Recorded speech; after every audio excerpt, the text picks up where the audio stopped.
എല്ലാവർക്കും സുഖമാണോ?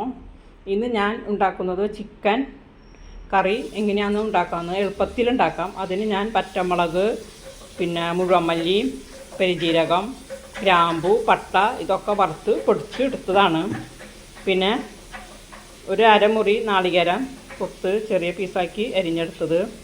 പിന്നെ ഇഞ്ചി, വെളുത്തുള്ളി, പച്ചമുളക്, കറിവേപ്പില, ഒരു തക്കാളി, 2 സവാള. ഇത് വെച്ചിട്ട് നമ്മൾ ചിക്കൻ എളുപ്പത്തിൽ ഉണ്ടാക്കാം. അങ്ങനെ തേങ്ങക്കൊത്തിട്ട ചിക്കൻ കറി പെട്ടെന്ന് നമുക്ക് ഉണ്ടാക്കാം. അപ്പോൾ നമ്മൾ ചീനച്ചട്ടി ചൂടായി അതിലേക്ക് കുറച്ച് വെളിച്ചെണ്ണ ഒഴിച്ച് കൊടുത്തു. ഇനി അതിലേക്ക്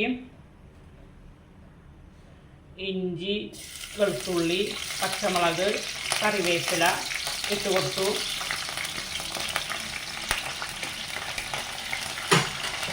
അതൊന്ന് മൂത്ത് വരുമ്പോൾ നമുക്ക് അതിലേക്ക് സവാള ഇട്ട് കൊടുക്കും. ഇപ്പോൾ ഇഞ്ചി വെളുത്തുള്ളിയൊക്കെ വാടി വന്നിട്ടുണ്ട്. ഇനി അതിലേക്ക് അരിഞ്ഞു വെച്ചിരിക്കുന്ന 2 സവാള ഇട്ട് കൊടുക്കാം.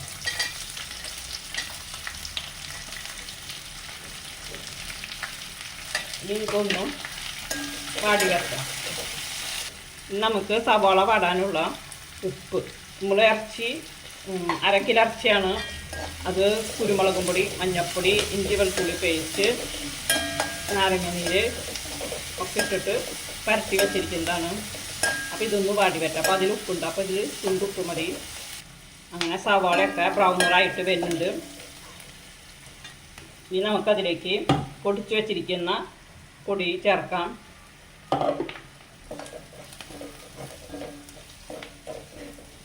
നമ്മൾ വറുത്ത് പൊടിച്ചതാണ്. അപ്പോൾ നമുക്ക് വലിയ ഒന്ന് ചൂടായാൽ മതി. അപ്പോൾ ചൂടായി വന്നു. അതിലേക്ക് നമ്മൾ ഇന്ന് ഒരു തക്കാളിയാണ് ചേർക്കുന്നത്. ഒരു തക്കാളി നീളനെ അരിഞ്ഞ് ചേർത്തിട്ടുണ്ട്. അപ്പോൾ തക്കാളി ഒന്ന് വാടി വരട്ടെ. അങ്ങനെ നമ്മളുടെ തക്കാളി വാടി വന്നു. ഇനി നമ്മൾ ഒരു അരമുറി നാളികേരം ചെറുതാക്കി അരിഞ്ഞത് അതിലിട്ട് കൊടുത്തു. അതൊന്ന് ജസ്റ്റ് ഒന്ന് വാട്ടിയെടുക്കാം. നമ്മളതിലേക്ക് ഒരു 1/4 ടീസ്പൂൺ കുരുമുളക് പൊടി ചേർത്ത് കൊടുക്കുക. അതൊന്ന് ചൂടാകും. അപ്പോൾ തക്കാളിയും പിന്നെ കുരുമുളകും എല്ലാം മൂത്ത് വന്നു. ഇനി നമുക്ക് പരത്തി വയ്ക്കിരിക്കുന്ന ചിക്കൻ അതിലേക്ക് ഇട്ട് കൊടുക്കാം. നമ്മൾ 1/2 കിലോ ചിക്കനാണ്. നന്നായി മിക്സ് ചെയ്ത് കൊടുക്കാം. ചിക്കൻ നന്നായി പരത്തി കൊടുത്തിട്ടുണ്ട്. മസാലയിൽ നന്നായി മിക്സ് ചെയ്ത് കൊടുത്തിട്ടുണ്ട്. ഇത് നമ്മളിനി വെള്ളമൊന്നും ഒഴിക്കണ്ട. ചിക്കൻ്റെ ഉള്ളിലത്തെ ചിക്കൻ വെന്ത് വരുമ്പോൾ അതിൽ നിന്ന് വരുന്ന വെള്ളം കൊണ്ട് ഇത് വെന്ത് റോസ്റ്റായിട്ട് നമുക്ക് കിട്ടും. നമ്മൾ ചിക്കൻ്റെ താണ്ടിലെ ഇറച്ചിയിലത്തെ വെള്ളമൊക്കെ ഇറങ്ങി വന്നിട്ടുണ്ട്. ഇത് നന്നായി ഇതൊന്ന് റോസ്റ്റ് ചെയ്ത് പറ്റാം. അപ്പോൾ നമുക്ക് വേറെ വെള്ളം ഒഴിക്കേണ്ട ഒരു ആവശ്യമില്ല. പിന്നെ ചാറ് വേണമെങ്കിൽ മാത്രമേ വെള്ളം ഒഴിക്കുള്ളൂ. അപ്പം നമ്മുടെ ചിക്കൻ കറി എന്തായാലും നോക്കാം. ഏതാണ്ട് റെഡിയായി വന്നിട്ടുണ്ട്. ഇനി നമുക്ക് അതിലേക്ക്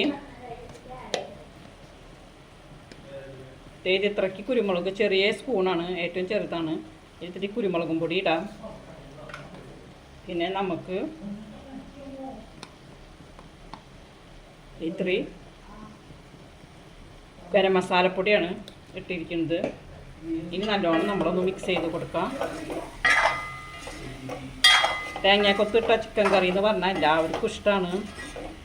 അങ്ങനെ നല്ല രുചിയാണ് ചിക്കൻ റോസ്റ്റ്. അതിൻ്റെ തേങ്ങ നാളികേരമൊക്കെ കടിച്ച് തിന്നാനും നല്ല രുചിയാണ്. അപ്പോൾ നമുക്ക് നന്നായി മിക്സ് ചെയ്തു. അപ്പോൾ ഉപ്പൊക്കെ കറക്റ്റാണോ എന്ന് നോക്കി നമുക്കൊരു 2 മിനിറ്റ് നേരം കൂടി അടച്ച് വയ്ക്കുമ്പോൾ ഇതൊക്കെ ഒന്ന് സെറ്റായി കിട്ടും. അങ്ങനെ നമ്മളുടെ നല്ല അടിപൊളി ചിക്കൻ റോസ്റ്റ് റെഡി ആയിട്ടുണ്ട്. നമ്മൾ മുളകും, മല്ലിയും, പെരുംജീരകം, കറുകപ്പട്ട, ഗ്രാമ്പു ഒക്കെ കൂടി വറുത്ത് പൊടിച്ചിട്ട് ഉണ്ടാക്കിയതാണ്. തേങ്ങാക്കൊത്തിട്ടിട്ട്. അപ്പോൾ നമ്മുടെ ചിക്കൻ റോസ്റ്റ് കണ്ടാൽ നല്ല റെഡി ആയിട്ട് വന്നിട്ടുണ്ട്. എല്ലാവരും ട്രൈ ചെയ്ത് നോക്കണം. പെട്ടെന്ന് ഉണ്ടാക്കാം. നല്ല രുചിയാണ്. ഈ വീഡിയോ ഇഷ്ടപ്പെട്ടാൽ ലൈക്ക് ചെയ്യണേ, ഷെയർ ചെയ്യണേ, സബ്സ്ക്രൈബ് ചെയ്യണേ.